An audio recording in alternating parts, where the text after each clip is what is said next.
This isn't it. This is my Darth gamerness. This is Darth David talking right now, actually. You've been fighting with my Forza Horizon ghost, struggling to put him down.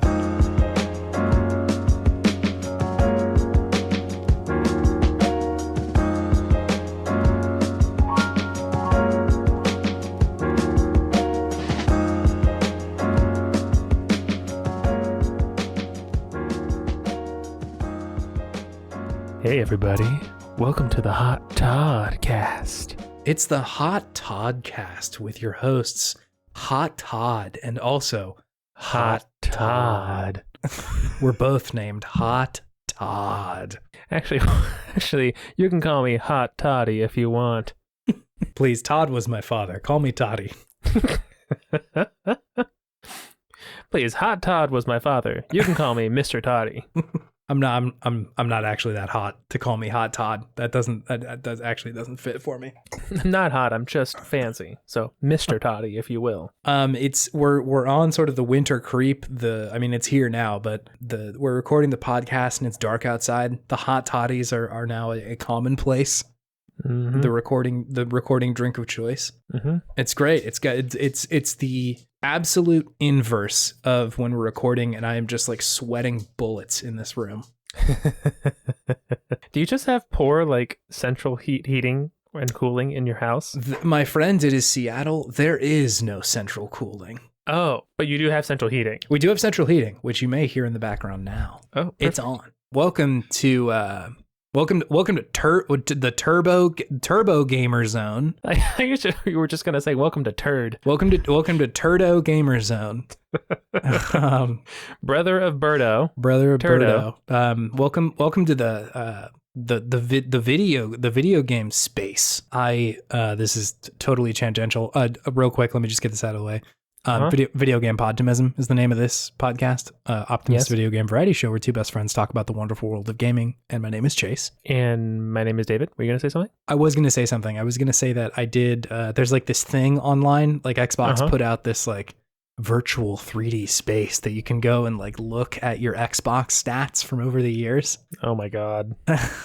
And I realized that I'm much chuddier in my history than I sort of portray, I think. What does that mean? I looked and it's hey, here are your most played games and your most played game. It is Halo from top to bottom with one inclusion of Forza Motorsport. The first one? I don't even remember which one it was. It was probably 2 or 3. And I just I don't think of myself like that, but my most played game was Halo Reach. Halo Reach? Halo Reach. I put a truly ungodly amount of time into Reach. It even had your Halo 2 stats on there? It had my original Xbox stats. And you played Halo Reach more than Halo 2? You spent a whole summer playing Halo 2 from dawn till dusk. I don't understand how any of that happened, but that's impressive. Anyway, as sort of an explanation here, I just feel like we needed to, I personally needed to rebrand to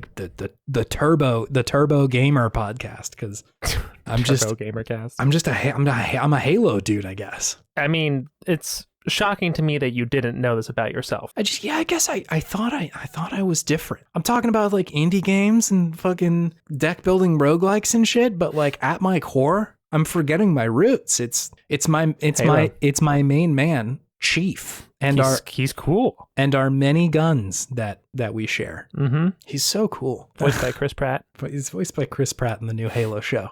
I could see that, honestly. Unfortunately, that would probably be more appropriate, I think, than Mario for certain. Him being a big hoorah military strongman, that kind of fits the bill. Versus an Italian plumber from Brooklyn. Is he from Brooklyn canonically? I think in some lore buried. I think he's from Brooklyn and he lives in the Mushroom Kingdom. How did he get there? Just a bad trip? Yeah, bad trip.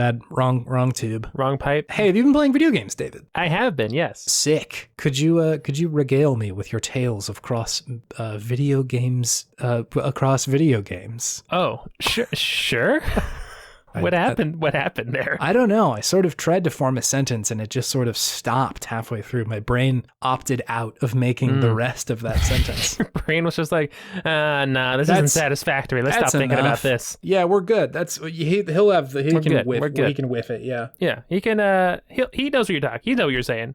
He'll figure it out.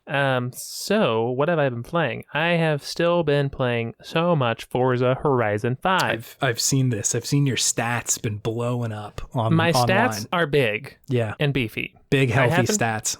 Big healthy stats. I haven't played a really good racing game in a long time. And that's something I've been probably for the last year or so, I've been trying to scratch that itch of not necessarily an arcade racer, but something a little bit more simmy, but not mean simmy, which this is definitely that. This is your game, yeah. This is my game. And I've never played a Horizon game before. I dabbled a little bit before, but like I said, it didn't really capture me for one reason or another. Yeah. So I'm just really enjoying this game. Like the graphics are great, all the environments are cool, the cars are awesome, they all drive differently and feel different, so it's not like they all feel the same, which some racing games I feel like fall into that trap. Unfortunately, everything feels a little bit different, to even just like how the controller rumbles in your hand when you move, when you drive the car, which is pretty impressive that they've put that much detail into it. Right. And I do enjoy always checking the leaderboards whenever I do a new event or whatever you call them, new mission, for lack of a better term, and just beating my bros. Gotta beat them. And now we're throwing the gauntlet in a group chat now. Come at me. Yeah, we did. Our friend Hale did sort of throw down the challenge today of here's my shit. I'm a faster racer. Yeah, he wasn't fucking around. But I sort of enjoy that, and especially because I know that specifically our friend Hale is somebody who's very, very into racing games, and so this is kind of it. He's the one who got me into Forza Motorsport. Yeah, that's true. Went to Chico, and in his room he had his big 50-inch TV on his desk with his Xbox. In a room that was comically unsuited to have a 50-inch television in there. It made it all the better. Tiny ass college room. Yeah. So he's just sit in the computer chair, put your legs up, and just be in the car. And I was just like, okay, I get it. Yeah, I never really got sim racing games until that. I'm like, no, I get it now. I understand. I have also been playing this game, so might as well talk about it too. Yeah. I agree that it is still very fun. I want them to be giving me more money faster, and I don't always understand how to get money. I'm just kind of racing the race at this point. That's true. I don't know how to get money either in this game. They give it to me sometimes with the wheel spins, but other than that, I'm I don't know that I'm making any money for doing this stuff. And so I'm kind of just relying on them giving me cars whenever I do, I don't know, a sick jump off of a mountain or something, which is fine. It's not, again, if this was motorsport and this is how you unlocked cars, I would feel a little bit wonkier about it. But every one of these cars plays like a cartoon. And so it's fun to just be I'll jump in whatever nonsense you got. Just let me race. It's fine. So that, it hasn't really bothered me all that much. I unlocked a Goliath race today, which I think I'm in the middle of. I think it's a 15 to 20 minute race where you just race around the entire map. Oh my God. Very, very fun. Very satisfying. Yeah. But I came in there. I've tried it a few times, and the first time I got into the race, and it was people were bringing out their supercars, and I'm I don't think this is me right now. I brought my Bronco. Were you racing against other people? No, it was just the AI, but I think it's intended to be racing with your Bronco. I brought a Bronco to a gunfight. It was not the correct vehicle for that situation. Wow. You rock that Bronco, don't you? I do enjoy the Bronco. So in this game more than any other game, especially the motorsport games, traction is a problem that I need to solve all the time in this game. Sure. Constantly I'm just I need this car to be heavier and bigger so it can get through the sand faster. Because a McLaren or something, or just any super crazy car, if it is fast enough, if I hit anything but the road, if one of my wheels goes onto dirt as I'm rounding a corner, it will just immediately start spinning out and throw me into a circle. Yeah. And so I'm I need something big and heavy so that I can take these turns a little looser. So any of the rally cars are really fun. But yeah, the big heavy boys are definitely good too. Nice. I realized that you can download. I don't know if you fucked around with like tuning at all. Oh yeah. I opened that menu and I was like, no, I can't do this. There's like 8 tabs at the top. And But I'm I like, can't do that. I'll do anything for a fast car, but I won't do that. Yeah. And so I was like, I don't think so. Anyway, I realized that you can download other people's like configurations for cars. Mhm. That was a godsend because I was just like, can I just get like my big boy cars just like a little bit faster so that I'm like at the top of like the A or S range for any of these races? The answer is yes. Yes, somebody has already done that work, and it makes the game so much more enjoyable. It's just immediately like, you know, they upped your traction a little bit better. You can take turns easier. You're not sliding out, and you're a little bit faster. Like, not game breaking to the point where like I'm leaving these people in the dust, but it does make it easier to be like, I don't really have to know how to tune a car to tune a fish, you know? The car tuning's pretty basic, to be honest. I'm sure it's not like you get like super into it. At least, I mean, when you get into like tire pressure, sure. Yeah. That stuff gets crazy. Or like gear differential and shit like that. Yeah. That's wild. Yeah. I have no idea what I'm doing there, but like upgrading the car, I'm fine with. But yeah, it is cool that they let you just download other people's stuff so you can just kind of enjoy, which is fun. Yeah, it's like a reverse Mario Maker where like somebody has already done the legwork of making this hard thing into kind of an easier thing, and then I can just stand on their shoulders and race a really cool car. Yeah. Per usual, my favorite thing to do is to buy like the worst car I can find, and then just somebody's tuned it up to like an S rank, and then race this little piece of shit around the map. Yeah. It's just the best. I love that. Is that what you did with your Sanic mobile? Yes, it is. Yeah. I will bring this up in a minute. Okay.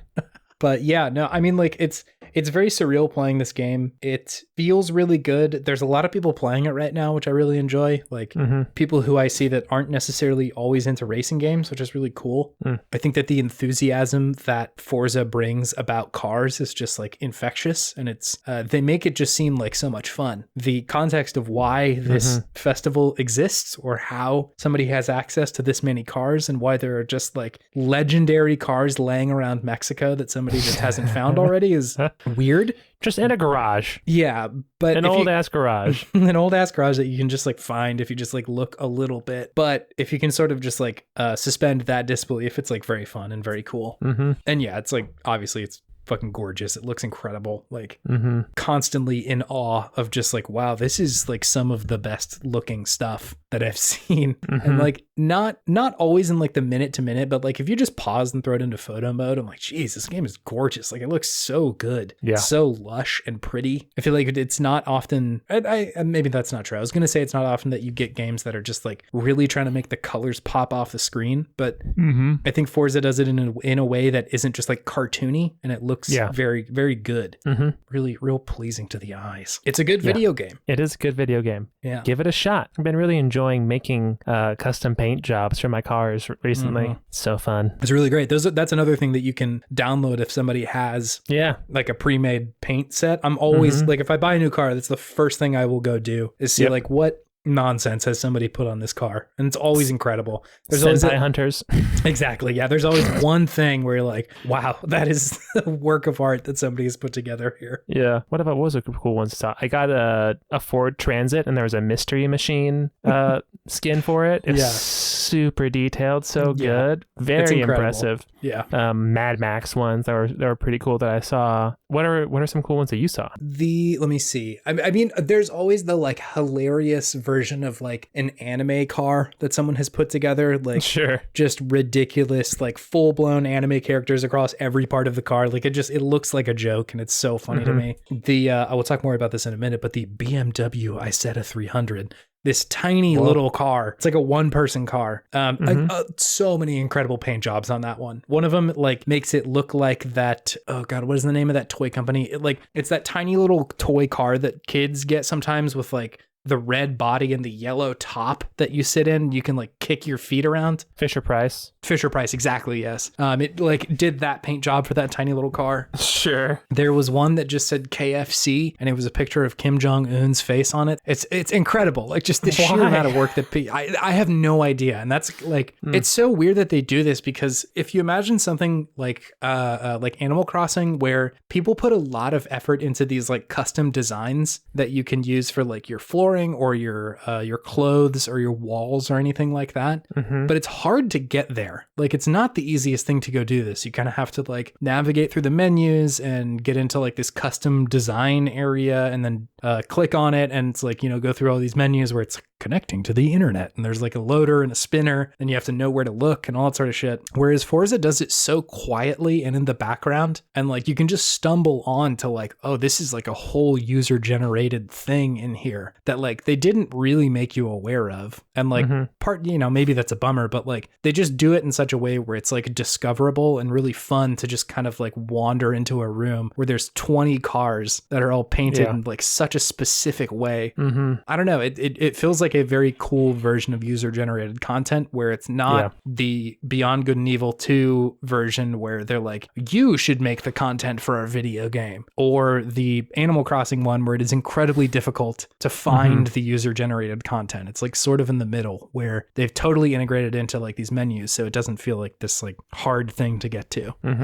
The game is good. The game is good. Do you have any other thoughts about Forza Horizon? Don't think so. What else have you been playing, Van? I've also been playing Grand Theft Auto San Andreas. Whoa. Did you get the remaster? I didn't get the remaster. I got the definitive edition of just San Andreas. Yeah, the one that's not all fucked up. Yes, the one that's on Game Pass. Okay, cool. Did you play San Andreas when it like released? I never played like the actual game. I mean, I like fucked around in it and like did some wild shit, of course. Yeah. But no, I never played it.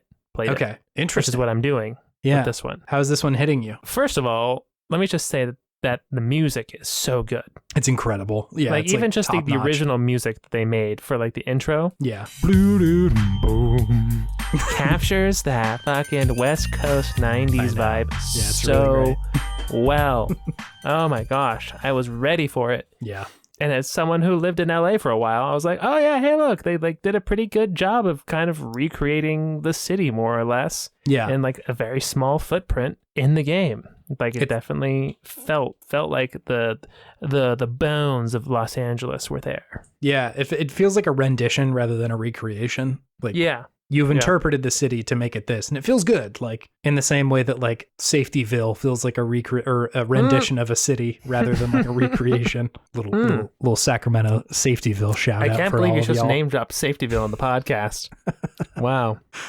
I've always been trying. And finally, episode 88, 87. It's finally when we got there. We're finally safe. Safe, just for anybody who's not us. Safetyville is this like a miniaturized version of a city for children to learn safety rules. Yes, speaking it out loud sounds absolutely fake and like a front, but that is what it was. You would get in your tiny little Fisher Price or scooter or whatever and like drive around. It would feel like the size of a car. Correct. Yeah. Like the whole quote unquote city is scaled down to the size of a tiny Fisher Price car, and you would just like drive around the city. It's very weird. Now that I'm saying all of this out loud, it's a very weird space, but you would drive around the city with like 5 of your homies on your car with you, like hauling ass. There was nothing safe about Safetyville. No, absolutely not. It was a place to wild out. That's it. Very odd. Anyway, yes, Grand Theft Auto San Andreas feels like the Safetyville of LA. I see it. I see it. Yeah, the voice acting is like super good. The story so far is super good. Just everything is really top notch. Yeah. And it makes me sad that there is not a new Grand Theft Auto to play. I know. Yeah. And that the remaster for this one is not good. Yeah. Yeah, so it's somewhat bittersweet. It's fun to play through it the first time, but it's also like, Rockstar, you made 3 of these games over the course of like 3 or 4 years. 5 years maybe. It wasn't long, yeah. And you've had 2 more since then over the course of like 2 decades. Yeah. That's it. Like, I understand the games have gotten a lot bigger. They're way more dense, for sure. But, like, not even a peep about GTA 6? Nary a peep? Yeah. It's... I feel like they are probably still subscribing to the idea that 6 has to be bigger than 5. And I wish they wouldn't think that. Mm-hmm. And I'm sure that, like, I am really out of touch with people who are really into GTA. Whenever I see, like, the games that have made the most money over the last, 2 months or whatever, GTA Online is always up there. And I don't know anybody who plays that game with any regularity. And so, like, I think there's a whole sect of people who probably would be disappointed if 6 wasn't bigger, quote unquote, than 5. But, like, I would be so okay if they just had, like, a smaller scale game and just sort of, like, tried out new shit more often. Because, like, they've got the game building chops there. Like, they've built so many of these. And so, like, I really wish they'd be okay with not making a game every 10 years and having it costing them like $1 billion to make it or whatever. Right. Like, maybe they're still recovering from Red Dead 2. Yeah, like, it really doesn't need to be that expansive. And again, I'm probably arguing for a kind of Rockstar game that Rockstar is, like, vehemently opposed to, because that's not the space that they occupy. But still, like Vice City and 3 and San Andreas, even though those games are not one-to-one as big as the real space that they're trying to go after, it's like, they kind of did the Disneyland trick of, like, it feels much larger than it actually is. And I think you could still do that. Like, make Grand Theft Auto Fargo, for all I care. Like, make a tiny little town and just, like, bring the same level of writing and intensity and shit that goes wrong into that, because that could be fun. But Grand Theft Auto Sacramento. God, dude, I would cry. That would be insane. You would cry. It would just, it would be intense. That would strike me as such an emotional thing. A moment. It's true. I would, like, it would feel like I am in the simulation, because in no world did they actually choose for that to be their next place. Hey, sax hot, baby. Anyway, sorry, I went on a diatribe. What are your other feelings about San Andreas right now? I haven't gotten too far into it, but I really like the bikes. The bikes are good, yeah. The bikes feel right. The bikes feel very, very right, especially in the context of LA. There needs to be, their bikes are just a great way to get around that monstrosity of a city when there's no cars on the road, which also there's just not enough cars on the road to make it a believable Los Angeles. But I digress. That's not as fun if it's just, like, actually traffic, Los Angeles traffic, because you're just going to get hit and get killed all the time in that game then. It's going to be bad. So yeah, I'm excited to see what happens and where it goes. Yeah, I really feel like I'm going to play this one through, because it's already got me. It's very evocative emotionally. Yeah. It's a good one. I'm pretty sure that was one of, no, I think I beat Vice City as well. I don't know if I beat 3 or not, but San Andreas, I pretty remember specifically, like, I will finish this game. Yeah. And definitely did. I think that San Andreas and I think 4 have sort of the strongest of the stories. I think 4 is a little bit better for, like, a whole host of reasons, but felt pretty concise and grounded in a way that wasn't just like they were making Scarface in Vice City. And I don't know, San Andreas, like, as much as, like, 90s gangster movies were a thing, like, it felt a lot more real to, or close to life than the, like, sort of movie games that they were making before. Sure. And so the story felt better for it. So yeah, I'm also excited to hear your thoughts about it. I'll let you know. Please. And I think that's really all I've been playing. Nice. Yeah, and I honestly played a lot of the game that we're going to be talking about later. Yes. Yeah, I also put a little bit of time into that one, so we'll shelf it for a moment. Shelf it. Can I tell you about the games I've been playing, David? Please let me know. What have you been playing, Chase Albee? Cool. So unfortunately, the main thing, it's still Satisfactory. I'm still playing an unruly amount of that video game. Oh, man. Which is a problem, because when I'm sitting down in my thought chamber where I go and think, and I'm like, what am I going to talk about on the podcast? Shit, I want a thought chamber. That sounds awesome. It's just the bedroom. I just go and sit and think about it. It's a cool way to call it, though. My interior monologue is just my thought chamber. Disco Elysium. When I'm thinking about it, I was like, what new stuff do I have to say about Satisfactory? Because I don't just want to come in here and say exactly the same shit I said last week. I have nothing. I have nothing new because the game is the same as it was last week. There's just more of it. I'm farther down the rabbit hole. I have automated more things. Yeah. I got some new tech. I unlocked better boots to make me move faster. Like it still got me. Good boots, but like there's just there's not a lot of fresh stuff. But I have put 40 hours into this game, which is just the most mundane improvements and rewards for things. New boots. Got cool new boots. Got rubber in them now. When I unlocked them, they make you jump a little bit higher and they make you run a little bit faster. When I put them on, I'm like, oh, fuck yeah. I'm pretty sure that's verbatim what I said out loud to nobody. I was just so excited to move a little bit faster and to finally be able to like jump over the height of the standard pipes that I've been building. Because like I don't want to have to build a ramp over those all the time. I just want to jump. Anyway, so I don't have a ton of new thoughts. If you'd like to hear what I think about Satisfactory, the automation video game I'm really into right now, go listen to last week's episode. But for now, I'm still playing a shitload of it. I am also still playing a fair amount of, like we talked about, Forza, also playing some Halo still. Lo and behold, Halo, still a good video game. Still good. Still very fun to shoot and play with the other people online. Yeah, similar situation where I don't know that I have a ton of other thoughts other than like I'm really enjoying the speed of the game. We talked about this a little bit last week of just how it feels a little bit slower than 5 did. And yeah, it feels really good. My general feeling about it during when I'm playing is that like I feel well equipped for whatever firefight I'm going into.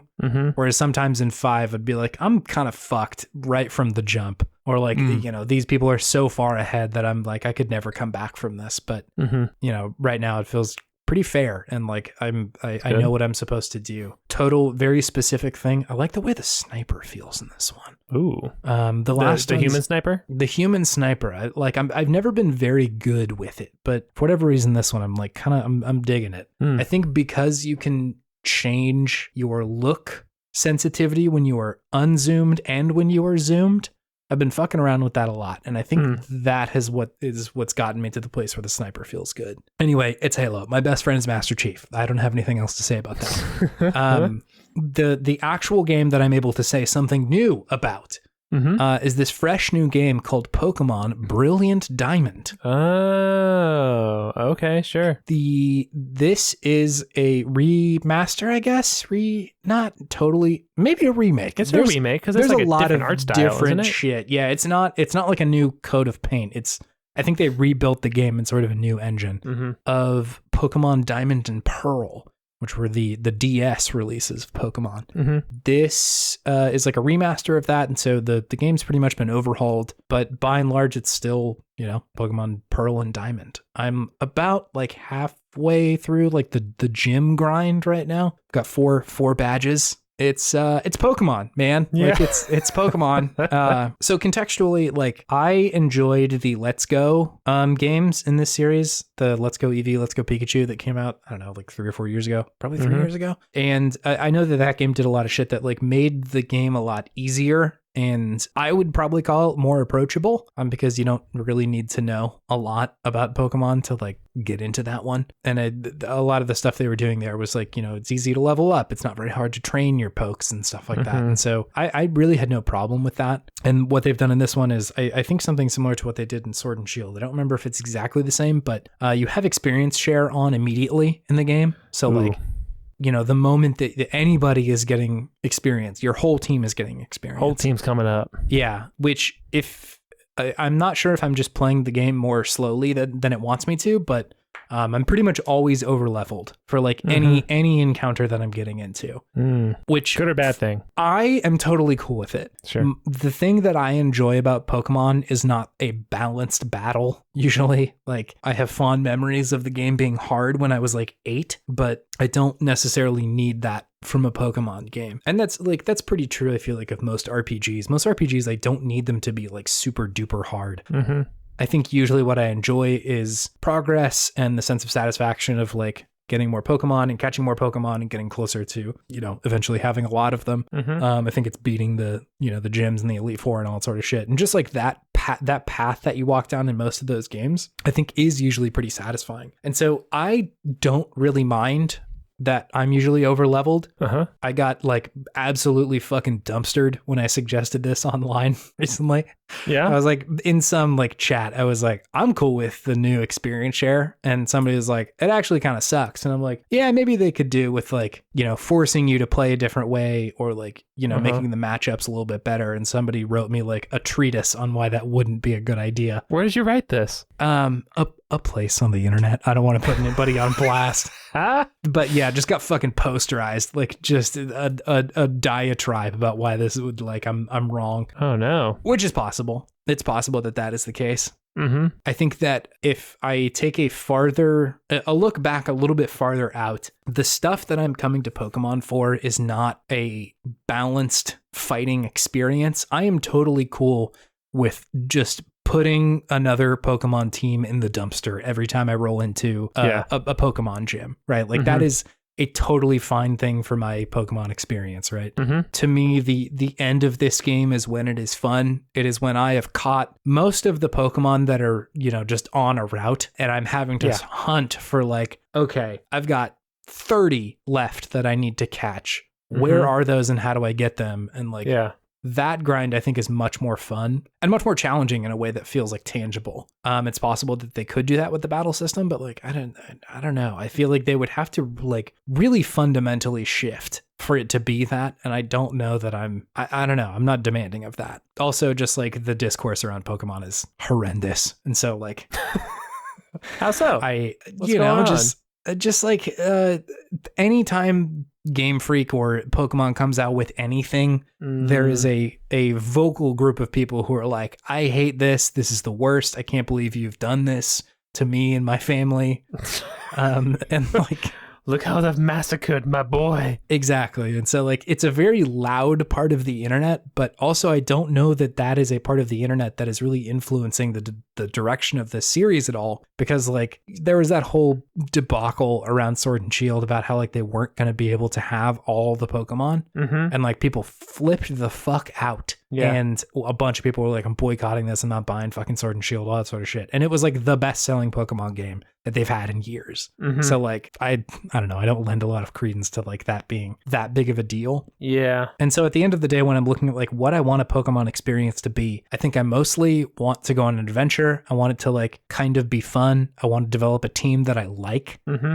And fucking Brilliant Diamond is giving that to me. So like, I think it's doing a fine job. I'm way more interested in like what Pokemon Legends Arceus is going to do. Yeah. I think that is the space that I will be looking at a lot more closely of like, I really hope that they nail that one and like experiment enough to have something cool on their hands, because like this is a tried and true formula at this point. People will buy this, myself included, will enjoy it. Like it's fine. If you can definitely keep putting out more top-down 2D-ish Pokemon. Yeah. But I would love it if they could experiment a little bit more and just try something else, which is, it looks like what they're going to do with Arceus. So fingers crossed that will actually be something cool. Is this not something cool? No, this one's good. It's just it's pretty straight down the middle. Like it's like, you know, it's a remake of a game that is already in existence. And so like it's not necessarily it is not a new idea, nor is it really even a new game. I'm totally happy to play through this because I enjoy that experience. I enjoy the like updated visual style that they had. Yeah.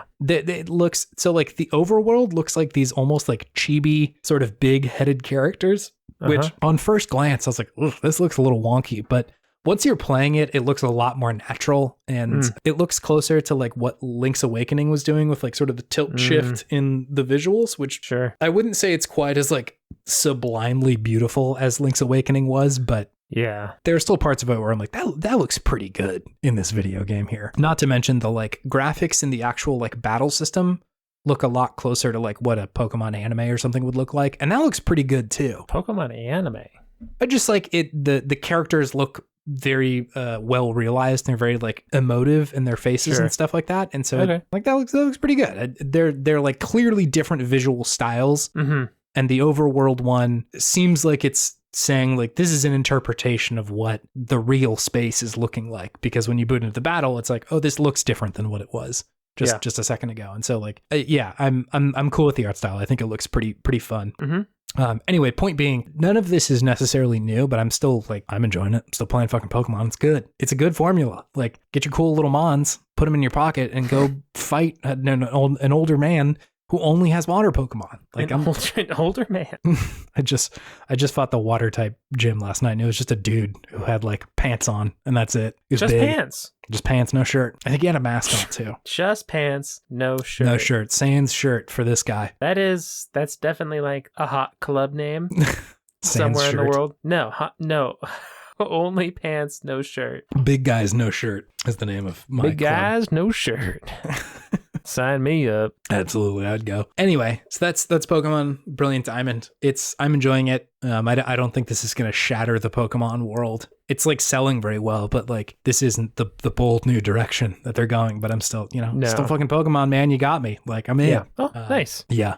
It's there. It's fun. It's good. It's a good game to play if you like Pokemon. Or if you don't, fuck it. Maybe this is a good entry. I don't know. Good. I mean, they're probably all good entry points, to be honest. Yeah. I listened to, I think it was Besties at some point. Justin McElroy was talking about how because he didn't grow up with Pokemon, like anytime he tries to get into them, he feels they're like kind of impenetrable. Like he doesn't know how to approach them, which is it's so hard for me to step out of my experience of just intrinsically knowing how to play that game that it's almost hard for me to see like what part of this is unclear. Because like that's fascinating, actually. Yeah, because like I could see, I totally trust him that he's like telling the truth there. Why wouldn't he be? But like, it's hard for me. Like I've played this game the majority of the years that I've been alive. So like, yeah, it's hard. It's so hard to step out and be like, okay, what part of this doesn't make sense? Maybe like the bad, like I get the closest thing I can come to is the structure of it. Of like, sometimes I really don't know what to do. Like, why am I doing any of the things that I'm doing here? But other than that, like fighting Mons and catching Mons feels pretty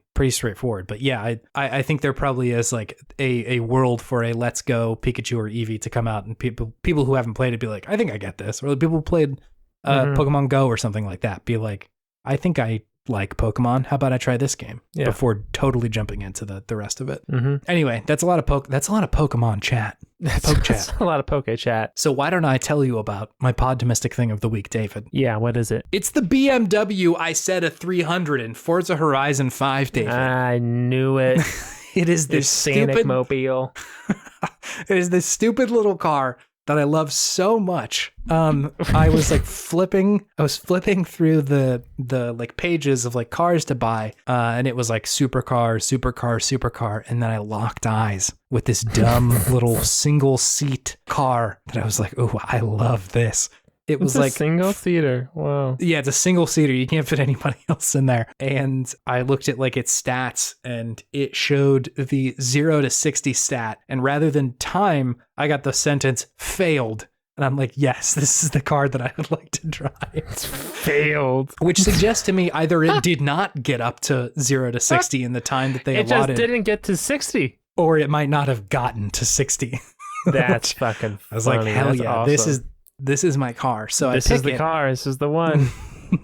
I pick it, and I'm like, what kind of paint jobs we got for this? As I said, there's the one that makes it look like a Fisher Price vehicle. There's also one that has Sonic the Hedgehog on it. Sonic the Hedgehog. But a pretty fucked up version of Sonic. Like his face is all sorts of mangled. Yeah, he's Sonic. It's not Sonic. It's Sonic. Yeah, exactly. And there's little like Sonic arms on the side of it. I was like, yep, that's the one. So pick that. Down. I didn't notice the arms before. That's terrifying. The arms are on it. And I like boot it out. I drive this dumb little car around, immediately falls over. Like I try to take a turn too fast and just flips on its side. I'm like, yep, love that. It's so slow. It is overwhelmingly slow. Like I'm trying to move this thing. I'm pedal to the metal, and it's going like 20. Like this is the car for me. Yeah. I go back to my garage and I'm like, I wonder if people have like tuned this. Sure enough, somebody has tuned it up to the A rank. It's normally a D rank. It's normally a very slow car. That's bad. Somebody tuned it up to an A rank. I download that configuration, put it on my car. This thing is fucking incredible. I'm getting up to 100 no problem. Just like barely staying upright while I'm riding around in this thing, because it's going like, I think genuinely the game is modeling like liftoff. The game is like I'm going so fast, and the car is so light that I'm just like teetering and constantly wobbling as I'm going so fast. Gotta go fast. Gotta go fucking fast. So immediately I drive that up onto a mountain and just hurl myself off of it, which was a truly great experience. I'll post that little story thread to Twitter because it was such a joy. I loved doing this. It was so much fun. Good. And the whole time that I'm in this car, I'm laughing. Like I'm driving over dunes. It's just doing front flips because it can barely fucking stay upright. I'll try and take a turn and like tumble out. Like it's horrible. It's a really terrible car, but I love this shitty little thing. It makes me, it's so joyful every time I get into this horrible death machine. So yeah, that's what's fueling my sense of Podtimism. David, is there something fueling your sense of Podtimism? There is. What is it? It's a good dynamic storm. A dynamic storm. Okay. Yeah. You're talking about like rain comes down when it doesn't always come down? I mean, I know you've been on the Baja side of Forza, it sounds like. But I've been over more on the Tulum side. There's a lot of hurricanes that come on through those parts. Whoa, no, I have not been to Tulum. Big old honking storms coming through there.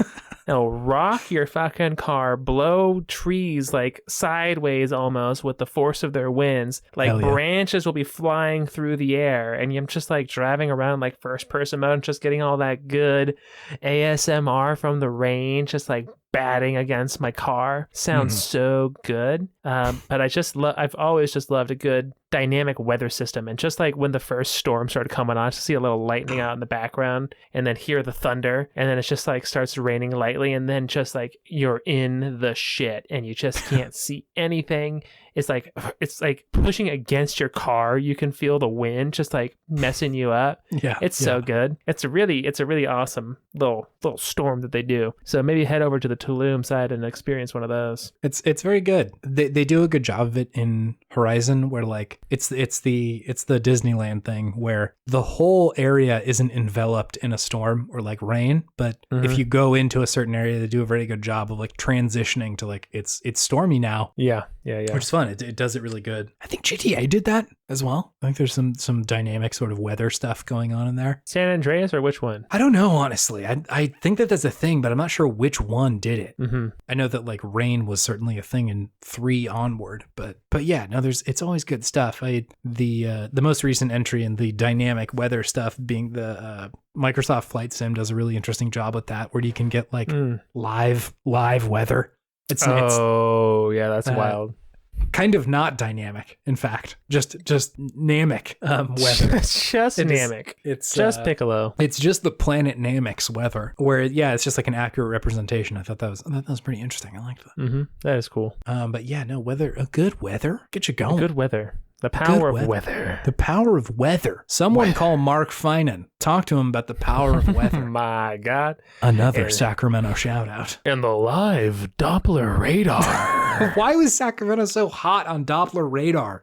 Why was that such a big deal? We got Doppler radar too. I don't even know what the fuck a Doppler is. What is this shit? What is it? Why is it better than a regular radar? I think it is just radar. Because like the Doppler effect is like the thing of like when sound is coming closer to you and then something goes by you and it sounds different. Like I think it's just radar is what they're describing. But just with a better PR. I guess, yeah. Like it's branded now. Better PR. Welcome to the Tuesday Night News with fucking good radar, dude. Are you kidding me? We got the best radar, dude. We're gonna see that weather. We're gonna see the rain from 20 miles away. We got that Doppler. Hey, do you want to move on to our main thing? Yeah, let's do it. Cool.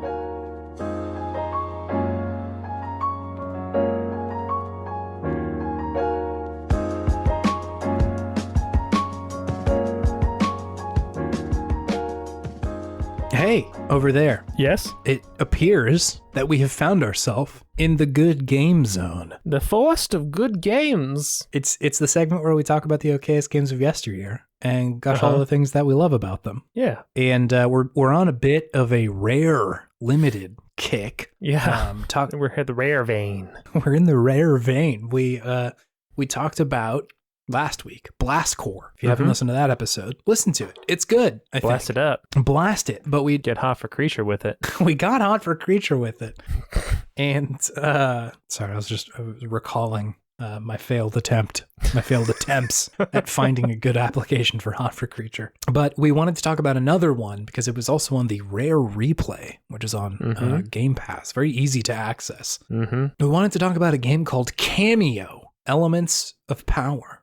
Did you play this game when it came out? This was a 360 launch title. I did not. I didn't get the 360 at launch. I got it maybe a couple years after. So when I got my 360, this game was pretty old news by the time I got it. But you had played it, yeah. I had not played it ever once. Oh, interesting. Never played this game. Love that. I think I played it, but also when I was replaying it this time, I didn't remember any of it. Not a single bit of it. So like, I don't know if maybe my brain just was like tuning this out, and I was like, maybe I didn't do this. But like every inch of this game felt new to me, except for the punching plant part. The like you back remember and that forth. one very. I remember very specifically. So I don't. The creeper. I think that's the name, right? They had weird names. Hold on, before we get too far, can I hit you with a few of these hot stats, David? Hit me with the stats. Hot stats. Okay, so this Kameo, Elements of Power, came out November 22nd of 2005. So this was a launch title for the 360. This and another Rare game, I think was it Perfect Dark Zero? I think was the other launch title. Yep. Like they were all up in this launch window. As we suggested before, it was made by Rare Limited. We have, at this point, talked about them a fair bit. We've covered their games Jet Force Gemini and Blast Corps, and now this one. But they also made Diddy Kong Racing, GoldenEye, Banjo-Kazooie, DK Country, N64, Perfect Dark, Star Fox Adventures, and Viva Pinata, among others. They did a lot. I also have a review from our friends at Joe Video of this game. Oh, Joe's back. Joe's back. They had a hand on this ball, thank God. I missed them dearly last week. The last one was scary. Retro Age was a little aggressive. And very aggressive. I needed to come back to the soft embrace of Joe Video, our good friends. So I've taken their review.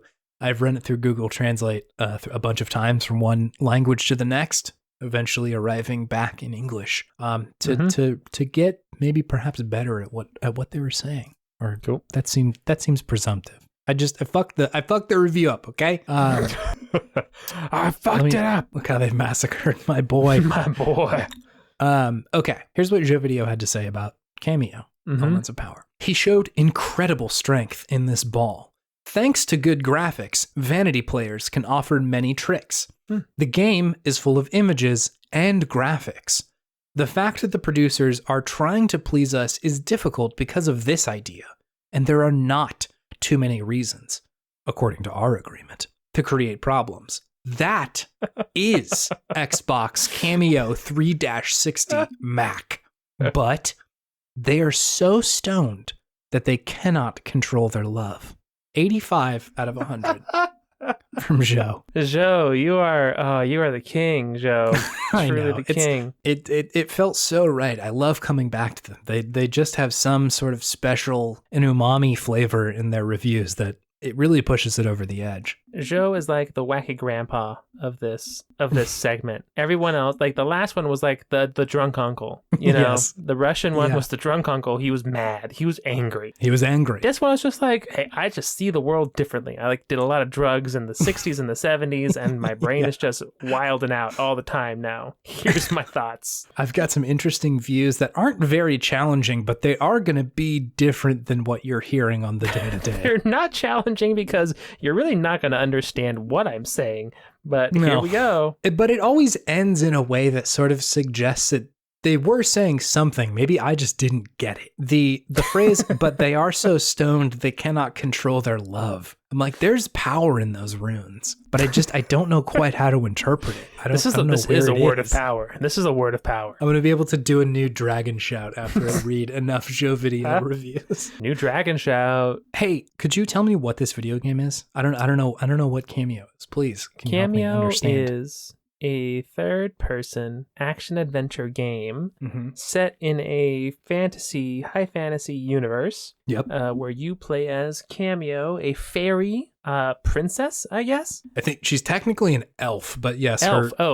Elf princess who has the ability, she's been like blessed by the gods, and she has the ability to transform into 10 separate elemental warriors. Yeah. So you got like your rock people, your fire dragon people, your plant people, your water people, all sorts of homies you can transform into. That all have different abilities and powers, and different levels and enemies require combinations or certain specific uses of certain powers of these folks to get through the game. Yeah. I think that's it. Do you have anything else to add? No, I don't think so. Like, I think like there are distinctive parts about it that relate more to like the art style and how it looks. Mm-hmm. But we can sort of get into that because that's sort of a whole conversation. Yeah. But yeah, no, I think that's pretty much it. This game feels so much like a launch title, right? In the weirdest ways. Like it is so bizarre. Like there's definitely parts of it that I really like, and I wouldn't even call the parts that I don't like bad. It's just so weird to experience this game in 2021. Initially, I was like, oh, this is going to be a fun nostalgia trip because like I've played through this game before, and like that's not always what this segment is, but you know, the first like 10 minutes of a game, I'm usually like, oh yeah, I've played this before. This is nice. And then I'll sort of get into understanding what else it's doing. But this one, again, because I don't think I actually played it, I was just immediately like, what is this game doing? This is a wild ride. Yeah. So normally we go into like gushing, but I think it's worth just like kind of setting the table of what this game is doing. And so like the first level, you immediately come into this like siege of a castle. Siege of castle. Of like your sister, I think. Your sister is sieging your family. Yes, she's like betrayed the family. Because she's jealous of your like powers, of your transformation powers. And so you're thrown into the situation where like it felt like it was trying to do a God of War 3, where like it's trying to have this huge set piece immediately, right? Where like shit's popping off already, and it sort of throws you into the deep end with these mechanics of like being able to control different like monsters or like elemental of power. Warriors, Jace. Yeah, exactly. And so like that part of it initially was like almost hard to understand. Like, okay, so my leaf dude can go underground, and that's going to be able to knock the top off of these other guys, and my big guy has ice spear that I could throw and use it to like hit switches on these like other areas of the level. And so like it throws a lot at you at once that to me felt a little bit like an uphill battle of trying to learn all this stuff really quickly, where almost immediately at the end of that level, they take all his powers away, which I think is like the right move there. Yeah. And just reset you back to square one. And like you have to kind of like build your way back up. I would have been totally cool if they didn't have that first level. Like they just played a cutscene and you lost all your powers. Yeah, that's true. It didn't seem super necessary, but it's a launch title, so you got to get into the shit right away, right? I think that's probably true. And like, I think that may be why I'm always so interested in bringing up launch title games, or like why I'm always chomping at the bit to talk about those, because they offer such a weird space where like the game isn't standing on its own. Usually, whenever a launch title comes out and you play it, then it is like necessarily inhabiting the context of a new console. Yeah, it's got to show off a little bit. Yeah, and like what baggage does that bring? And this one brings a lot. Like there's a lot of weird shit going on in this game. I'm like, why are they doing this?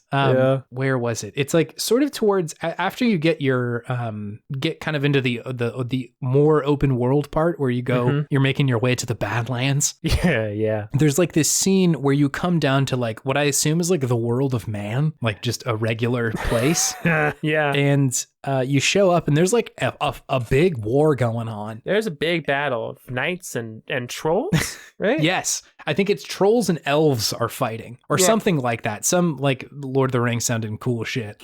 And the camera very specifically takes a moment to like scan around the battlefield. Like, and look at how many enemies we can have on screen at the same time, everybody. Exactly. That's exactly what it was. And they're like all identical orcs that are just like standing there. Like jumping up, ready to fight. Yes. Not doing anything of significance, just standing and jumping menacingly. Yeah. And so like your mission in that part is to just like ride your horse through them, which I will admit is like satisfying, but it felt very like tech demo-y. Can I just say I got major Rohirrim vibes when I did that? Oh yeah, sure, for sure. I was shouting death like King Theoden before they marched on the host at Minas Tirith. Damn, David, that was a sentence. It was great. It was good. Felt right. That's some recall. I do not have the ability to recall that many proper nouns all in a row. It's impossible. You have the ability, please. There are pauses in my dictation that would have happened there, whereas like I will not edit out any of the silence that just happened. You just sort of were like, I'll take this and that, and I will put it all in one little sentence. I just get plus 10 articulation when I start talking about high fantasy. I think that's true. I was there to save the realms of men, and I was there for it in a big way. I get it. I mean, like it's impressive and it looks cool. It's so interesting to look at it from a perspective of like, this was trying to show off hardware in a game that is like, at this point in 2021, devoid of that context. And so it's very weird to like have that whiplash of like, why are they doing this? Also, do you think that some of that was inspired by Lord of the Rings? Because this was around the time when Lord of the Rings was still pretty hot. Yeah, it's 2005. I'm sure like I feel like you see a lot of that in games at this time where two things were happening. Like you're saying, Lord of the Rings is popular and everybody wants a good battle charge. Yeah. And also you can fit more stuff on screen at this moment. And just so made like, sense. Yeah, let's do it. Like, I think Kingdom Hearts 2 had one of these where there were like 100 Heartless on screen at some point. Yeah. And like that was a big deal. Mm-hmm. It reminds me of, what was that? There was like this weird tech demo that Nintendo showed off. I think it was Mario 128. It was like this prototype that they were using. I think it was to show off the GameCube. Uh-huh. And they like just put 120 Marios in the same like rendered space. And they're like, look at our video game. And it was like nothing really, but they were just using that as a demonstration of like, we're moving forward technologically. That was a weird time in games. It was like, look at all the shit we can put in the game. So many characters. I know. Like, I think that's what makes this game very fun to talk about, because like they were pushing for so long. And I think the Nintendo 64 to like PS2 era is really indicative of this. They were pushing really hard on technological advance as a way to, as a stand-in for good game design. True. Like if a game was bigger, it was better. Yeah. And so like, it's weird to run up against a game where, I mean, like for all intents and purposes, you've got enough at this point. Like the 360 and the PS3 is the era where, you know, The Last of Us came out. That game looks incredible, but it's doing more stuff than like just the graphics will do for you. And so you start that console generation with this, where it's just like we're still pushing on this door of like more means better. And like there are parts of this game that are very good and very interesting, but the emphasis on that is so weird. It reminds me of like in movies or something like that. Like, you know, after Jurassic Park, when a bunch of movies were like, we need CGI, and there's this weird like 15 to 20 year period where like it just looks like ass. Like it looks so bad in some of these movies that like weren't using practical effects or didn't have good enough CGI for it to be believable. It's a similar sort of thing of like, this isn't a good stand-in for good movie making or good game making. Yeah. It's the tech demo portion of the launch title, you know? Yeah. For context, I was looking up about the development of this, and apparently it spanned like 4 generations. Like they started making this game for the N64. Oh shit, really? Yeah. It was like shortly after DK64 shipped, and Rare was like, okay, let's make something else. And they came up with this idea. Originally, Kameo, the character, was like like you were saying, a fairy. And I think they changed her to be like an elf, which upon playing it, that's a damn fairy, man. She's got wings and she's flying around. I was about to say, it's very confusing. Yeah. But anyway, they had made it for the N64. The GameCube came out and they're like, okay, well, maybe we make it for the GameCube instead. Then Rare got purchased by Microsoft in 2002. And they're like, okay, you have to make this game, but you got to make it for the Xbox. Sure. Like, okay. And as they drew closer to being done with the game, they're like, yo, we actually have an Xbox 360 coming out soon. You should make this be a launch title. And so like they were very much like kind of done with it for a while. Yeah. Or close to it, but then, you know, essentially got this hardware upgrade and had to like retool all their code and like not rebuild the game, but, you know, make it for a new console. Mm-hmm. And so like the development span of this was quite long for the time, I should say, because, you know, that was probably not that long, all things considered. Yeah. But it was worth pointing out because there are so many relics of other video games from Rare in here. Sure, yeah. Like it feels a lot like Banjo-Kazooie Yep. in sort of like stylistically, and I think in the way that there are like many characters that you can control. Mm-hmm. It kept reminding me of Conker's Bad Fur Day. Really? Yeah, just in like the physical mechanics of it felt similar. Sure. In the Siege, there's this scene where you're fighting these like dudes who, if you hit them, they like turn into like a ball or like an armadillo sort of thing. Yeah. The way that you have to beat them is you turn into your own little armadillo guy and like shoot them like Knock a them pool. off. Yeah, like a pool ball into like this lava pool, which for whatever reason really reminded me of Conker's Bad Fur Day. I can't remember if there was like a mechanic in there that was similar to that. The sort of like almost edginess that this game is bringing like is just reminiscent of Conker's Bad Fur Day. Yeah, it's very slightly edgy. It's got Batitude in it. Yeah, very much. Like I read that during the N64 era of this game's development, it was a lot more Nintendo-like. Like it was much like smoother and more charming and less abrasive. Sure. This game definitely looks like it's almost going for like a more serious tone. Yeah. And the 360 was also trying to hit that market. It was. We're video games for big boys now. This is for adults and teenagers. Yeah, serious gamers only. Which, to be fair, was popular for a while. Like that was the thing. time. Like, yeah. This was the age of like Prince of Persia, Warrior Within, Jack 2, and Gears and shit. Yeah. Gears, and yeah, everyone was getting edgy. Everyone was getting edgy. And you can tell Kameo is a little edgy because she never stands upright. She always has her hip out to one side. She's got Batitude. She's got Batitude. I thought that was funny. Just like no matter what she's doing, if she's idle, standing up, hip is out to the side. Out. One direction. Yes, it does have Batitude. And so like the tone that's hitting is just, it's very odd. It is an odd tone.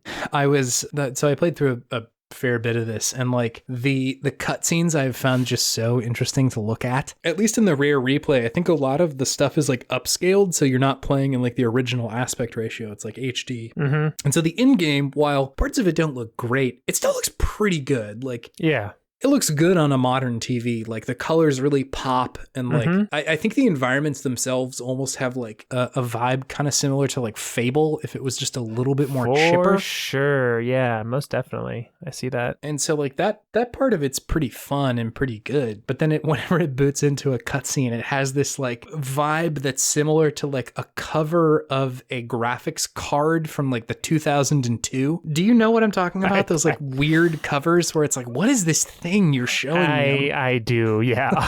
And like some of the cutscenes, I'm like, whoa, this looks straight out of 2002. Yeah, it's like a Rorschach test. Yeah, exactly. Which era of gaming do you see? You look at this picture. And again, not that any of that's bad. It's just so weird to play it now, like as a contemporary game. Yeah, most definitely, because it is kind of all over the place. You can see it. You can see it pretty clearly with the eyes of the future. Definitely. It is both like mechanically and I guess just like the amount of ideas that they're putting out there. It's dense. Like there's a lot of shit that they're trying. There's a lot going on in this game. So a lot happening. Which like, again, we always give points for like just swinging for the fences. I think this one's bringing a lot of stuff. It is, yeah. I see so many of Rare's other games in this game. I get like some Spyro vibes too. Yeah, sure. But yeah, it's like you'll be charging down on a horse. Like there's horse mechanics in this game. There are horse mechanics. I had no idea. There's horse riding in this game. Yeah. Even though you're an elf with wings that can fly around. Anyways, and there's like sieging in this game where you have to defend shrines from giant tanks, and it's like this whole thing where you have to like use the specific elemental warrior to then throw these exploding shells at them, and then you go to this portal to go to the more traditional, just like level world. Yeah. It's pretty sprawling. It's pretty sprawling. Sure. They definitely swing for the fence in trying to create like this more seamless game experience where you're doing large things and then smaller, more intimate levels as well. I think I may be misinterpreting how this was viewed, but at least in my own experience, it felt like games were trying harder and harder to pull in more and more types of games and more mechanics of games. Mm-hmm. So sort of similar to what we were saying before, where like, if you can get every mechanic in a video game, that will be the perfect video game. Yeah. And like, I think it's no surprise that like something like GTA was really hot at the time for that exact reason of like, all the mechanics are here, everyone. Mm-hmm. This is a driving game. This is a shooting game. This is a crime game. It's got a story and voice acting. And I think Kameo is trying to hit like a similar space of like, we've got a siege mechanic. We've got horse riding. We've got a big battle charge like you saw in the Lord of the Rings movies. Mm-hmm. I saw in the some of the notes that like the pitch for some of this game was like almost like Pokemon in the way that you have control of many monsters. Sure, yeah. And like, I think that like that part of it specifically, if you honed in on that, that's a really interesting and cool game. Just on its own. Like, I almost don't need almost any of the other stuff they have in there for that to be cool. Of like, you know, you slowly get one ability that allows you to do one thing, and then eventually that unlocks another thing. Like, that's almost a Metroidvania at that point. It's true. Where you could design a lot of shit around that, but there's so much else in here. There's so many other things. It's like overwhelming to my brain. What was overwhelming for you? I think like the sheer amount of stuff that they were hitting like early on in the game was just a lot. I kept looking for like what is the game loop in this game? Like you know, I was thinking about Fable a lot in this game just because it was like kind of a similar time and they're hitting a similar vibe. Yeah. And like Fable, you go through that whole introduction sequence where it's like you're in your hometown, do a couple of side quests, your town gets totally fucked up, and then you go and study at the place where you like go and figure out how to do magic and swing a sword. Citadel? Something like that.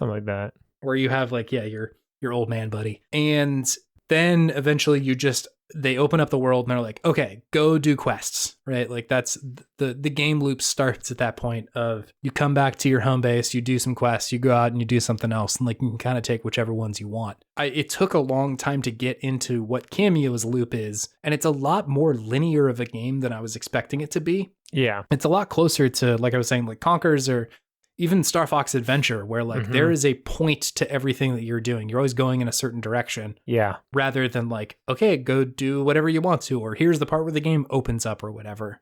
And so like, I think I was just looking for something to hang on to of like, what am I supposed to be doing? And a lot of the time it was just like, go from one waypoint to the next until you fight a bunch of goblins and then you do the next thing. That's not bad per se. Like I was just sort of like waiting for it to solidify a little bit more. Totally. Yeah, it definitely is just you go and you follow the waypoint to the area where you're supposed to go. You beat the goblins, you beat the shadow troll, which sounds like a ring wraith, and then you get the new power up. And that's kind of rinse and repeat. Yeah, and like that again, I don't think that's inherently like bad or anything, you know? No. Like, it's archaic, but not bad. I think games just hadn't necessarily learned exactly how to do like a big moment in a game. I know that sounds kind of silly, but like I was watching, I think it was Tim Rogers' best games of 2008 or whatever. Yeah. Where it was put out in 2018, but it's like, here's the best games of 2008. Whoa. And he was talking about Gears of War and how like conflict design was really good in that game, where like you would come from one big room where you fight a bunch of people and there's a bunch of different entryways for those people to come in, and the level is sort of like dynamic in a way that forces you to think about the space. And he's like, that is something that people have got at this point. Like they figured it out because Gears did it so good. First Gears was so good. It was really good. I think a lot of those games are really good, and I forget about how different games were before that. And like, you know, because it's got this sort of coat of paint that's so hoorah and so ridiculous. And like, I don't feel like Gears gets the respect it's due sometimes. No, like the amount of stuff that it did for three like third person shooters, but then B, this like conflict and like fighting design that it did. Like the most recent like Ratchet and Clank takes a lot from Gears, right? Where like there's this big space you'll come into and you're like, okay, here's where we're gonna fight. Yeah. And it like does a lot with making you move around that space and inhabit it, where Kameo, a lot of the times where a conflict will take place, it's just sort of a big room and you got to fight the dudes until it's done, right? You walk through a hallway into a room and you can tell it's going to be a room where you fight, and then you fight the people and then you move on to the next room. Yeah, exactly. Yeah. And so like that, I'm not blaming the game for doing, not a good job before fucking Gears came out, but sure. You can tell, right? Like that they hadn't really nailed what makes for a fun fight at this point. Mm-hmm. I think a lot of the ideas are really good, right? Like you have a bunch of different characters that offer a bunch of different approaches for how to fight. Mm-hmm. I think that rules. That's really good. That's like probably my favorite part of this game is I loved all the elemental warriors. They're fun. They're so cool. Like you get like fucking dragons and squids and all sorts of shit. Like it's a really good idea and a really cool way to approach game design where you can build a lot of different levels and have a lot of different characters that are varying, and you have to kind of like learn how to traverse those spaces. I think that's really great. And it just sort of breaks down when there's like a combat section that you have to like, all right, just do the punch thing, throw the bad guy in your back and hurl them at other bad guys. Yep. I feel like I've been awfully harsh on Kameo. I don't mean to be harsh. I think this game is actually pretty good. Same. I think I had a lot of fun with this game actually when I was playing it. All the different elemental warriors are very different, play very differently. The control scheme is definitely strange, whereas the face buttons are just how you change into the different people, and then everything is controlled by the bumpers, which was weird to get used to at first, but it's like, okay, yeah, they're just like still figuring out how to use bumpers in games effectively, and what should go where. But it's fun to kind of jump back into that style of gameplay again. Yeah, and it's not bad, especially with the plant using like alternating between left trigger, right trigger to punch. It did feel pretty good. Feels good still. Yeah, and I think for the most part, the level design and the graphics and the characters and even the voice acting, pretty good. It's all pretty solid. Like they're not like amazing by today's standards, but they're pretty darn good. They still hold up. By today's standards, and I was impressed by the variety of levels. Like I got to the like beach squid people level, and that felt very different. Like I had like a little open area to explore, can go and just like wander around, kind of took the reins off a little bit, still had a general direction that I had to go, but let me explore this new world that you've created. It was nice. I think mostly like any sort of heat or like criticism that I'm leveling against this game, I think is mostly just like it's so close to being so good. Like I could see I could see them even developing this game like a year later than they did, or having the hindsight of like, here's where games are going. It could be so incredible. Yeah. Or having it come out 5 years earlier on the N64. Yeah, that's true. Like it reminds me a lot of Mario Odyssey, where like there are so many different kinds of ways to play the level, just dependent on like who's there and who you can control. Yeah. And like that's a great idea. They're so close to it being that. It just it feels sort of limited by, I think, literally the time and context that it's coming out in, and like we need to make a big game for the Xbox 360. A big game for a big splash for a big console.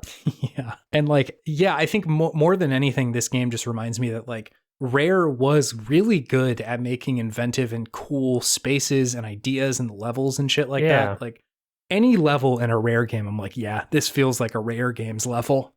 They're all so distinct and fun. They don't rehash things, which is great. I think they do a great job there.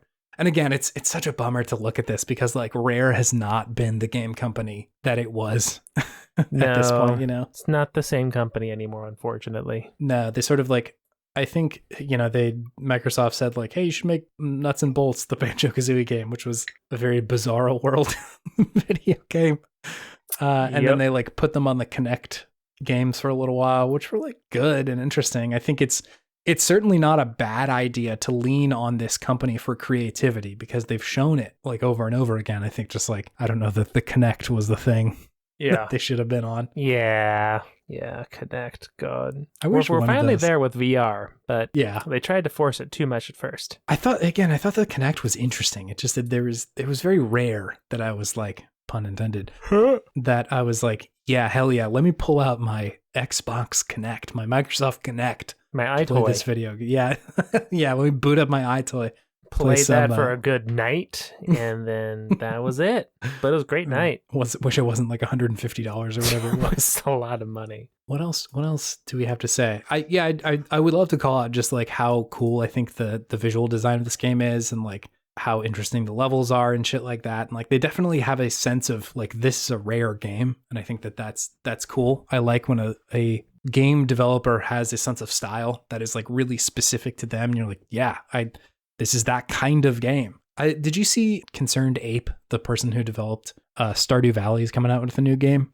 I did, yeah. It's like a chocolatier game. I think you're making chocolate. Something like that, yeah. Anyway, same sort of deal where the visual style of that game is so distinct. You're like, yes, I know who made this game. Mm-hmm. Same sort of thing with this one. It's like, I know that this is a rare game, and I think it's cool that they have such a concise vision for what their games should look and feel like. Yeah. And like, I think they were like, this game is just such like a victim of its own time. Well, it's on the Xbox 360, and Billy Gates needs his edgy video games to come out. Time and circumstances of it just got warped by executive decisions. Yeah. It seems. I'm wondering in a different reality. Maybe we're on like Kameo 4 or 5 by now. I know. Yeah, that's the thing, is I feel like it's so close. It's so close to being just like a really, really good game. Mm-hmm. That if it was like 10% better, it could have been like, yeah, we're going to make a bunch more cameos because damn, these games are good. Yeah. Yeah. Honestly, it was so close. It's like this. It's like when you sneezed earlier or tried to sneeze earlier. And I didn't you quite couldn't. get there. It's so close. Yeah, please. Blue nostrils. It's a good game. I like, again, I know we've said this a couple times now, but like, I enjoyed playing it. And it's honestly worth a playthrough. All the different elemental warriors feel unique and fun. They interact with each other in unique ways, and sometimes you have to like switch between them quickly to get past a level or beat an enemy or boss or anything like that. And they do it pretty well. It's engaging. It's an engaging game. It's worth a shot. It's on Game Pass. Like, if you have Game Pass, it's worth just like reliving and seeing what was going on. Yeah. In 2005. God, old ass game now. I know. It's shocking. It's retro, baby. It came out the last year the Kings made the playoffs. Oh my God. We can't do the basketball good enough. We don't know how to do it. Anything else you want to say about Kameo Elements of Power? I had a lot of fun with this game, actually. I played it a lot more than I thought I would. Yeah, me too. And I honestly think it holds up decently well for a game even nowadays. So if you have Game Pass, give it a shot. It's decent. It's decent. Yeah. It's among the games that we've tried, this is definitely one that I've played for a long time, like more than I usually do. Yeah, same. So it's worth it. This game it's a good game. TM. It's a good game. Well, cool. Let's head on over then. Let's do it.